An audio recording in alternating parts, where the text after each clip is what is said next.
Galera, seguinte, vamos lá, o Marcos já vai entrar com a gente aqui, né? Antes de mais nada, deixa eu me apresentar para vocês. Eu sou coordenador de expansão, sou o diretor comercial do nosso grupo hoje. A gente fez, provável que o Oswaldo já atualizou vocês, né? O Marcos vai entrar, vai corroborar bastante também.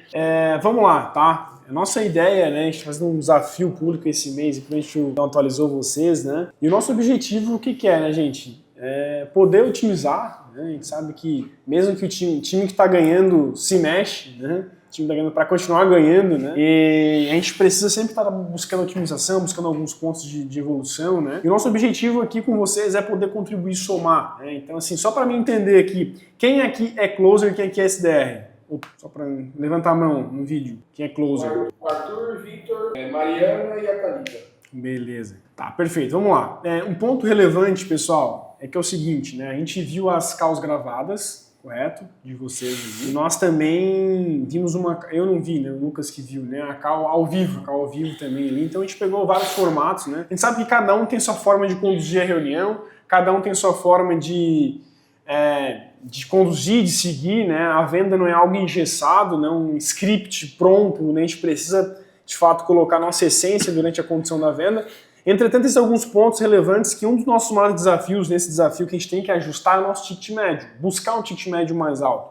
Tendo em vista hoje, cara, a equipe da EBX, né? O que vocês entregam para o cliente, de fato, o tempo de mercado que já existe, né? As pessoas que fazem parte desse projeto, eu visualizo que nós precisamos cobrar mais dos nossos clientes, pelos nossos entregáveis, né? Porque a gente vem desenvolvendo, que a gente vem aplicando.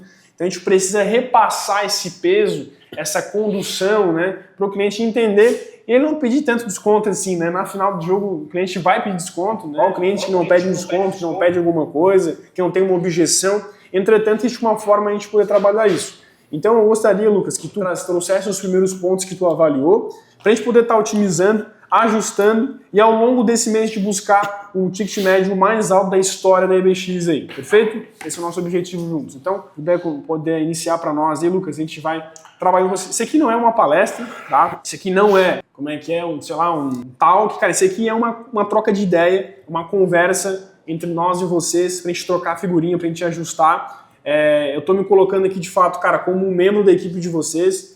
Considerem o Marcos aí, o Lucas, de fato, como pessoas que estão entrando para contribuir, para ajudar, né, cara? Eu sou do time EBX esse mês, né, e para sempre. Agora, naturalmente, a gente vai conhecendo as pessoas aí, né, o Lucas também. Então, esse é o ponto principal, perfeito? Então, o Lucas pode começar para nós aí. Pega papel, pega caneta, vamos pensando junto, vamos refletindo junto, vamos trocando ideia, vamos levantando a mão, vamos conversando. Como eu falei, isso aqui não é uma palestra, tá? Isso aqui é uma troca de ideia para a gente poder otimizar, para a gente poder fazer o roleplay, para a gente poder trocar ideia. Então essa é a ideia dessa reunião aqui, ok? Galera, ponto importante, vamos lá. Eu analisei algumas calls, né? Duas gravadas, as duas do Oswaldo, foi o que você mandou no grupo lá, né, Oswaldo? DMA, DMI. Ponto importante, tá, pessoal? Exatamente reforçando o que o Marcos falou, obrigado, Leila. Reforçando o que o Marcos falou, é exatamente isso. Eu me coloco agora na posição de closer, de parceiro de vocês, né, de estar junto, de trocar ideia. Então, eu anotei algumas coisas da call ao vivo e das calls gravadas também. E eu queria elencar, eu posso, cara, falar N qualidades. Então, eu vou começar pela call com o Vitor, beleza? Que é a que eu analisei lá, né, ao vivo. Primeiro, você tá um mês como closer, então te parabenizar. Eu tinha anotado isso aqui antes mesmo de saber esse teu momento. Cara, você fala muito bem, você, cara, né, tem uma eloquência, né, uma dicção muito boa, sabe conversar bacana. Você usa alguns gatilhos que eu uso muito também, que é constantemente, o Oswaldo também, cara, demais, assim, constantemente fazer o cliente falar frases positivas, né, tá entendendo? Sim. Faz sentido? Sim, né, perfeito aqui? Sim. Perfeito até aqui? Sim. Então, o que eu entendi do Danilo? E, cara, eu vou trazer um feedback que eu e o Marcos a gente deu para um closer que a gente tem no Acelera Imóvel aqui. Cara, a taxa de conversão dele não estava no nível ideal aqui. E sabe o que mudou o jogo dele, cara? Não foi o que ele falava na call, não foi os gatilhos que ele usava, não era o fechamento dele, cara, era o feeling de entender o que o cliente precisava. E o que eu entendi da call analisando ali é que, Vitor, talvez faltou um pouco desse feeling, sabe? De entender a fundo a dor do cliente. Assim, eu achei que você não captou exatamente a dor que o cliente tinha, que ele precisava. e você mostrou a proposta falando, pô, a gente faz isso para você, a gente faz aquilo para você, a gente te libera no CRM, a gente faz isso, aquilo. Cara, perfeito, mostrar os entregáveis, cara, é isso mesmo. Só que você não deu ênfase na dor dele. O que é o tônus vital? Isso é um conceito de PNL, tá? Tônus vital é que o nosso semblante, ele fala por nós, correto? Fala por nós. Eu sei se uma pessoa está sorrindo, está triste, está feliz, com base no semblante dela, não precisa nem falar uma palavra para saber se ela está ou não está. Então, assim, no presencial, isso é muito mais forte, o tônus vital. A gente consegue mapear, a gente consegue entender a pessoa, como é que ela está. Exemplo, eu tô vendo o Breno aqui, Oliveira, né, cara, fazendo assim a todo momento, então ele é um cara que eu não tô entendendo que ele tá num nível de conexão mais alta comigo do que os demais. Ele tá respondendo às ações que eu tô falando, certo? Então eu tô vendo que ele tá vindo, tá fazendo sentido o que eu estou falando pra ele aqui. E na internet, no online, isso é mais difícil de mapear. Porém, o que é um ponto que eu quero te passar agora, Vitão? Quando o Lucas fala, cara, tu tens que tentar entender o que faz mais sentido pro teu cliente, ou tentar mapear de fato o que ele busca, né? Porque quando a gente pega, né, uma proposta e sai falando a proposta que está ali, sem de fato entender a profundidade do que ele realmente busca, a gente pode errar e perder a venda, de fato. Então, o que é um ponto que eu quero trazer para você, que é o seguinte: a gente só vai entender se está fazendo sentido para ele ou não por que ele está falando para você, porque o cliente mente. O cliente ele não fala a verdade todas as vezes, né? Muitas vezes ele até tenta, enfim, enrolar no bom sentido, né, uma coisa, mas o rosto dele não deixa ele mentir. Então, comecem a prestar atenção na forma como o cliente está olhando para a reunião. Presta atenção quando ele começa a coçar o olho dele. Isso é um sinal claro que o cliente não está se envolvendo na reunião. E por mais bobo que isso pareça ser, gente, a gente está fazendo uma venda, a gente está tendo o quê? Uma relação interpessoal com uma outra pessoa. E aquela outra pessoa precisa comprar a energia, ela precisa comprar essa visão. Né? Então, assim, uma coisa que a gente mapeia muito hoje com os nossos closers não é só gatilho de venda, não é só a estratégia, a condução, mas a gente mapear o que ele está pensando. A linguagem corporal fala por si só, então comecem a mapear isso e entender isso. Porque, cara, gatilho, script, qualquer um engole e sai falando outra hora. Certo? Sai testando aqui, a gente sai 24 horas, fica treinando. Agora a gente aprende a falar script de ponta a ponta. Agora, quando a gente pega isso, é ter esse feeling, essa sensibilidade do que o cliente realmente quer. Com base no que eu falei até o momento, gente, vamos parar, gente, de olhar só para a proposta e olhar para o cliente. Olhem, gente, quando vocês querem negociar, ou estou na negociação, olhem dentro do olho da câmerazinha do webcam aqui, olha. O cliente, ele sente isso. Se você vai para uma negociação, né, ou se você está conduzindo uma call de vendas e você mostra que você é muito vendedor, você perde o cara. O que eu entendi ali? Você estava mostrando que a DMA era voltada para o segmento e perfeito, você tem que fazer isso mesmo. Só que às vezes você batia muito não, porque nós somos voltados. Não, porque a gente tem essa experiência. Não, porque a gente vai fazer... Tipo assim, às vezes você colocou as palavras de uma maneira que mostrava para ele que você estava querendo empurrar para ele, fazer ele entender. Não, cara, que a gente é o melhor que tem. Que a gente vai fazer o que ninguém faz. A gente consegue transmitir isso, a gente tem que transmitir isso, porque às vezes a gente consegue fazer de maneira suave, sabe? A gente pega assim, por exemplo, eu vou vender Mundo Ótico aqui, que é uma das nossas operações, né? Cara, hoje nós atendemos mais de 700 óticas, tá? A nível Brasil, você fala da Bahia, né? Não, perfeito, na tua cidade nós não temos ninguém, mas às vezes eu pego, como hoje a gente tem case por todo o Brasil, cara, eu pego uma rede grande do estado dele, falo assim, pô, sabe a rede e tal? Não, a gente atende a rede e tal, às vezes, cara, comunico até o nome do dono da rede, né, do sócio, do franqueado lá, e esse cara automaticamente já pensa assim, poxa, cara, eles são de fato diferentes, esses caras, pô, entendem do que fazem, para atender o fulano, ciclano, beltrano, né? Então, comunicar isso de forma sucinta na questão da anamnese. A anamnese, ela serve para dois fatores principais. Primeiro, gerar essa autoridade, então eu faço perguntas diretivas do segmento. A call que eu analisei do Oswaldo da DMI, ele falando, né, então você trabalha muito por plataforma, né, chave na mão, OLX, então, pô, o cara que tá ali, que é dono de imobiliária, que é o corretor, ele já sabe que você entende do negócio, né? Cara, como é que tá o teu VGV nos últimos meses, ou o teu VGC nos últimos meses, ou o teu VGC aí, como é que tá? E entende, né, cara, faz algumas perguntas específicas do segmento, Você mostra pro cara que você entende muito bem do segmento, que a tua empresa é capaz, que você está preparado para atender ele, sem falar que você está preparado.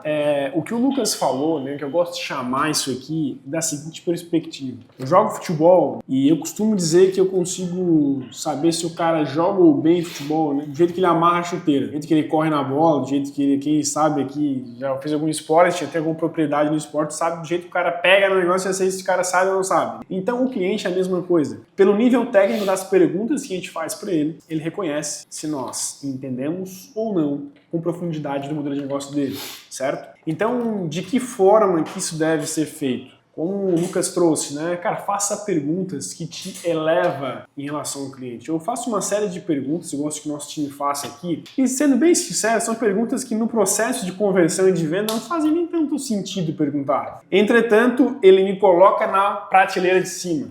Cara, esse cara ele conhece meu segmento. Cara, trabalha com imóveis hoje de baixo, médio ou alto padrão. Ah, alto padrão, entendi. E esses teus imóveis de alto padrão, onde é que está concentrada essa carteira imobiliária? Quais regiões? Ah, em 2 regiões? Pô, perfeito. E o que tu considera alto padrão? Em torno de 2 a 3 milhões, 3 a 5 milhões? Como é que tu categoriza os teus imóveis de alto padrão?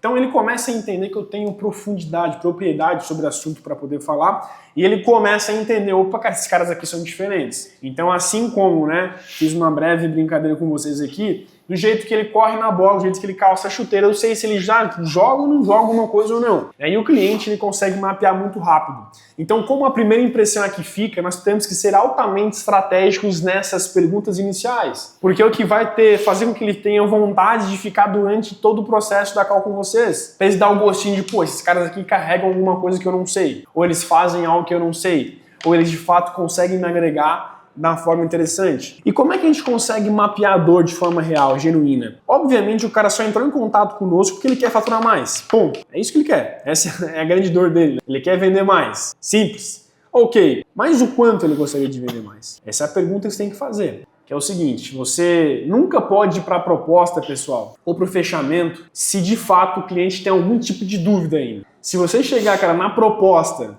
um cliente com algum tipo de dúvida, com algum tipo de... Você perdeu a venda, você falhou miseravelmente como closer. A nossa ideia, cara, na hora que a gente entra no slide de negociação, de proposta, é apenas uma só. É negociar, é negociação. Se a gente tiver que explicar os entregáveis novamente, é porque a gente falhou na condução da reunião. Então entra a seguinte pergunta. Meu cara, olha só, com base em tudo que eu te passei, tudo que eu te falei, se fosse de graça, tudo que eu falei pra você aqui agora, a gente poderia se dar com uma parceria fechada ou não? Só pra me entender, se preço não fosse um problema.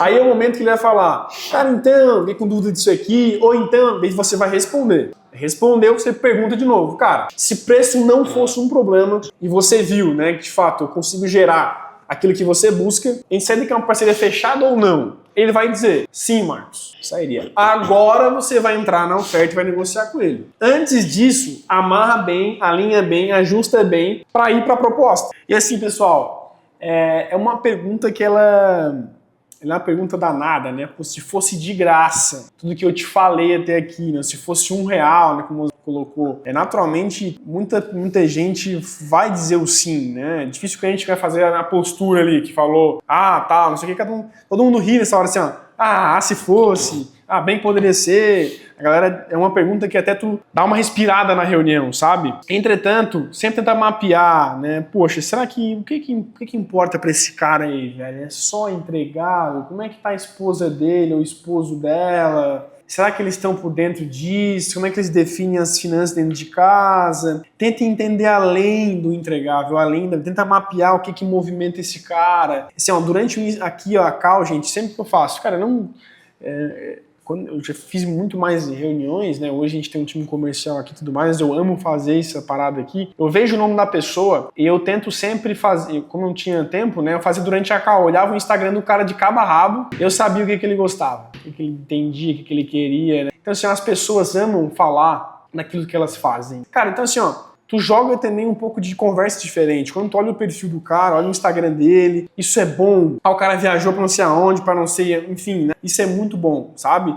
Uma coisa que eu amo fazer, cara, na condição de uma reunião, sabe o que é? É colocar o cliente numa pose de, cara, pô, esse cara aqui tem um cascalho, tem um trocado, né? Então ele tem uma foto que ele foi pra Paris. Pô, cara, se eu fosse pra Paris, irmão, pô, vi ele um pouquinho mais, tu gostou, cara. Pô, meu sonho é ir pra lá, cara, tu achou legal, tal, enfim. E ele vai falar, pô, fui pra Paris assim, tal, tal. E tu pretende viajar mais pra onde, cara? Pô, pretende viajar pra lá, pra tal, pra tal. Pô, então um contratinho de tráfego aqui vai ser nada pra nós, né? Pô, o cara que vai viajar a Europa inteira aí, brinca, tal, enfim. Então tu coloca ele numa posição de, cara, pô, eu preciso sustentar essa imagem agora que ele viu em toda a reunião. Então, na hora de pedir um desconto de 500 conto, você... Ah, cara, pô, o cara que vai pra viajar a Europa inteira aqui, que só pedir desconto de 300 reais... Não, para, né, meu parceiro? Aí tu me derruba, né?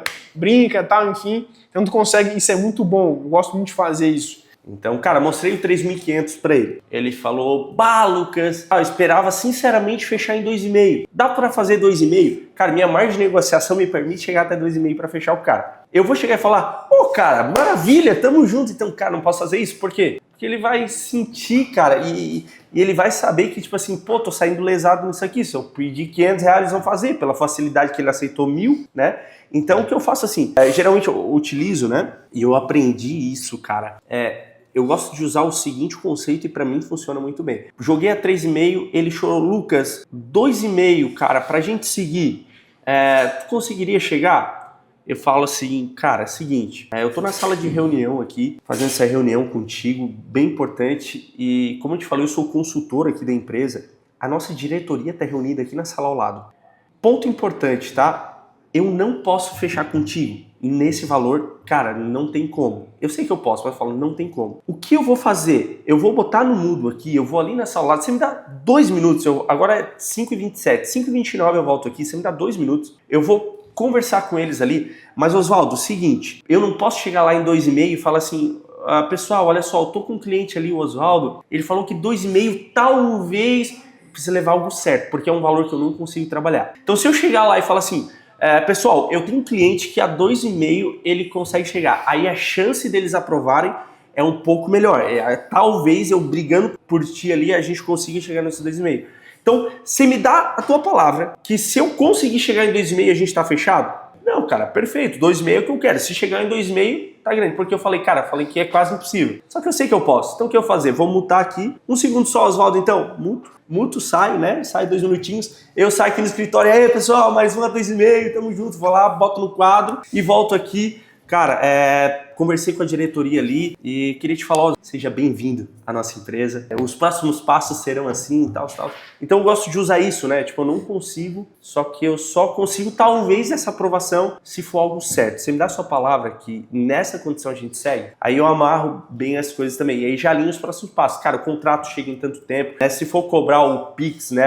A entrada dele, o setup na reunião, ou no mesmo dia, já vou alinhando aqui e a gente segue com os próximos passos a partir daí. Mas eu gosto de usar isso também, então fica de dica, de insight, caso alguém queira usar também, muito bom. Então, bora vender. É isso aí, bom demais vender. Vamos pra cima.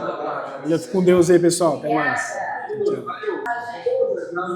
E aí, turma, esse aqui é o segundo episódio nosso no YouTube, certo? E hoje o nosso objetivo foi fazer um treinamento de vendas. A gente mapeou aqui o ticket médio, né, da operação tá abaixo do que a gente tem que buscar, a gente tem que trabalhar as cartas na manga, trabalhar o fechamento, trabalhar essas estratégias para elevar o nível de consciência do cliente para a gente poder promover esse ticket médio mais alto. E além disso, não ganhar só o ticket médio, mas mais vigência de mercado, mais tempo de mercado, né? Com, cara, aumentar o nosso lifetime value, que é o tempo de vida útil do cliente. Entende? Tudo isso somado com a condução, com os ajustes comerciais que a gente fez durante como é que funciona durante uma call, né? Vai gerar mais performance, vai gerar mais venda e é justamente isso que a gente precisa para elevar isso, que é um dos pontos que a gente tem que corrigir nesse desafio que a gente está fazendo, né? Então, cara, já está trabalhando, até um ajuste, a gente já tem em torno de 8 vendas, 7 vendas já concretizadas, então a gente está vendendo, nossa meta é puxar 30